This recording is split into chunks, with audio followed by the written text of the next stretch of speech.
ನಮಸ್ಕಾರ ಫ್ರೆಂಡ್ಸ್, ಹೇಗಿದ್ದೀರಾ? ನಾನು ಚೆನ್ನಾಗಿದ್ದೀನಿ, ನೀವು ಚೆನ್ನಾಗಿದ್ದೀರಾ ಅಂತ ತಿಳ್ಕೊಂಡು ವಿಡಿಯೋ ಸ್ಟಾರ್ಟ್ ಮಾಡೋಣ.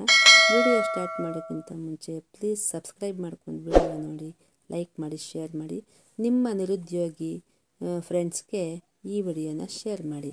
ನ್ಯಾಯಬೆಲೆ ಅಂಗಡಿ ತೆರೆಯೋದಕ್ಕೆ ಅರ್ಜಿ ಕರೆದಿದೆ ನಮ್ಮ ಸರ್ಕಾರ, ಕೆಲವು ಜಿಲ್ಲೆಗಳಿಗೆ ಮಾತ್ರ.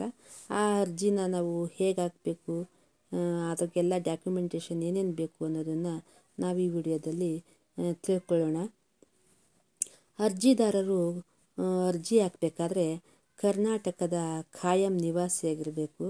ಮತ್ತು ಇನ್ನೂ ಯಾರ್ಯಾರು ಹಾಕ್ಬೋದು ಅಂತಂದರೆ, ಕರ್ನಾಟಕದಲ್ಲಿ ಆದಿವಾಸಿ, ನೇಕಾರ, ಮಹಿಳಾ, ಅಂಗವಿಕಲ, ವಿಕಲಚೇತನರು ಸೇರಿದಂತೆ ರಾಜ್ಯ ಸರ್ಕಾರದ ಸ್ವಾಮ್ಯದ ನಿಗಮ, ಸಂಸ್ಥೆ, ಗ್ರಾಮ ಹಾಗೂ ಸ್ಥಳೀಯ ಪಂಚಾಯಿತಿಗಳು, ಕೃಷಿ ಪತ್ತಿನ ಸಂಘ, ತೋಟಗಾರಿಕೆ ಪ್ರಾಥಮಿಕ ಬಳಕೆದಾರರು, ವಿವಿಧ ಸಹಕಾರಿ ಸಂಘಗಳು, ಸ್ತ್ರೀ ಶಕ್ತಿ ಹಾಗೂ ಮಹಿಳಾ ಸ್ವಸಹಾಯ ಗುಂಪುಗಳಿಗೂ ಸಹ ಅರ್ಜಿ ಹಾಕೋದಕ್ಕೆ ಅವಕಾಶ ಇರುತ್ತದೆ. ಅರ್ಜಿ ಹಾಕಬೇಕಾದ್ರೆ ಸಹಕಾರಿ ಸಂಘಗಳು ಕನಿಷ್ಠ 3 ವರ್ಷದ ಹಿಂದೆ ನೋಂದಾಯಿತರಾಗಿರಬೇಕು ಮತ್ತು ಕನಿಷ್ಠ 2 ಲಕ್ಷ ರೂಪಾಯಿಗಳ ಬ್ಯಾಂಕು ಬ್ಯಾಲೆನ್ಸ್ ಹೊಂದಿರಬೇಕು. ಮತ್ತು ತೃತೀಯ ಲಿಂಗಿಗಳು ಕೂಡ ಅರ್ಜಿಯನ್ನು ಹಾಕೋಕ್ಕೆ ಅವಕಾಶ ಇರ್ತದೆ. ಮತ್ತು ಸ್ತ್ರೀ ಸಹಾಯ ಸಂಘಗಳು ಮತ್ತು ವಿಕಲಚೇತನರು ಹಾಗೂ ತೃತೀಯ ಲಿಂಗಿಗಳು ಒಂದಷ್ಟು ಬ್ಯಾಂಕ್ ಠೇವಣಿಯನ್ನು ಹೊಂದಿರಬೇಕಾಗ್ತದೆ.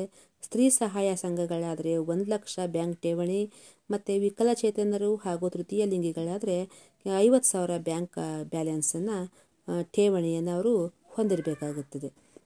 ಮತ್ತು ಈ ಅಪ್ಲಿಕೇಶನ್ ಹಾಕಬೇಕಾದ್ರೆ ಯಾವ್ಯಾವ ಡಾಕ್ಯುಮೆಂಟೇಷನ್ನು ಅಗತ್ಯ ಇದೆ ಅಂತ ನೋಡೋದಾದರೆ, ಮೊದಲನೇದಾಗಿ ಅರ್ಜಿದಾರರ ಆಧಾರ್ ಕಾರ್ಡ್ ಜೆರಾಕ್ಸ್ ಬೇಕು, ಮತ್ತು ಬ್ಯಾಂಕ್ ಪಾಸ್ಬುಕ್ ಜೆರಾಕ್ಸ್ ಬೇಕು.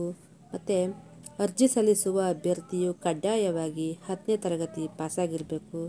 ಮತ್ತು ಸಹಕಾರ ಸಂಘ ಸಂಸ್ಥೆಗಳ ಮತ್ತು ಸ್ವಸಹಾಯ ಸಂಘಗಳೇನಾದರೂ ಆಗಿದ್ದರೆ ಅವರ ಹತ್ರ ನೋಂದಾವಣೆ ಪತ್ರ ಇರಬೇಕು. ಸಹಕಾರ ಸಂಘ ಸಂಸ್ಥೆ ಆದರೆ ಕಳೆದ 3 ವರ್ಷಗಳ ದೃಢೀಕೃತ ಲೆಕ್ಕ ಪರಿಶೋಧನಾ ವರದಿ, ಬೈಲಾ, ಪ್ರತಿನಿಧಿ ನೇಮಕ ನಿರ್ಣಯ, ಅರ್ಜಿ ಸಲ್ಲಿಸಿದ ಸಹಕಾರಿ ಸಂಘದ ಮೇಲೆ ಯಾವುದೇ ವಿಚಾರಣೆ, ಲಿಕ್ವಿಡೇಷನ್ ನಡವಳಿಕೆ ನಡೆದಿರುವುದಿಲ್ಲ ಎಂಬ ಬಗ್ಗೆ ಸಕ್ಷಮ ಪ್ರಾಧಿಕಾರಿ ನೀಡಿರುವ ದೃಢೀಕರಣ ಪತ್ರ ಅವರ ಹತ್ರ ಇರಬೇಕು. ಮತ್ತು ಇನ್ನೊಂದು ನೋಡೋದಾದರೆ, ವ್ಯಾಪಾರದ ಮಳಿಗೆಯ ಖಾತೆ ಅಥವಾ ಬಾಡಿಗೆ ಕರಾರು ಪತ್ರ ಇರಬೇಕಾಗುತ್ತೆ. ಹಣಕಾಸು ಹೊಂದಿರುವ ಬಗ್ಗೆ ಬ್ಯಾಂಕ್ ಪಾಸ್ ಪುಸ್ತಕದ ಜೆರಾಕ್ಸ್ ಬೇಕಾಗುತ್ತೆ. ಸಹಕಾರ ಸಂಘದವರು ಅಧಿಕೃತವಾಗಿ ನೇಮಿಸಿರುವ ಪ್ರತಿನಿಧಿಯ ಇತ್ತೀಚಿನ 3 ಭಾವಚಿತ್ರ ಇರಬೇಕಾಗುತ್ತೆ.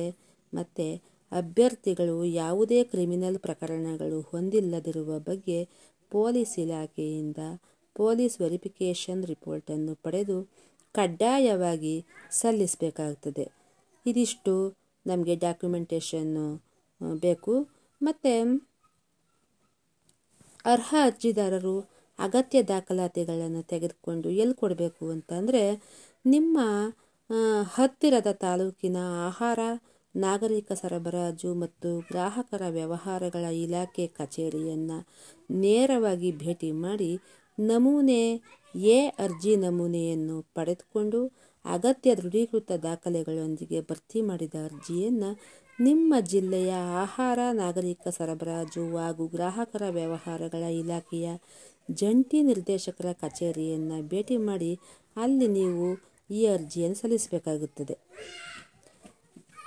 ಇವಾಗ ಅರ್ಜಿಯೆಲ್ಲ ಸಲ್ಲಿಸ್ತು. ಈ ಅರ್ಜಿ ಸಲ್ಲಿಸಿದ ನ್ಯಾಯಬೆಲೆ ಅಂಗಡಿಯ ಪ್ರತಿನಿಧಿಗೆ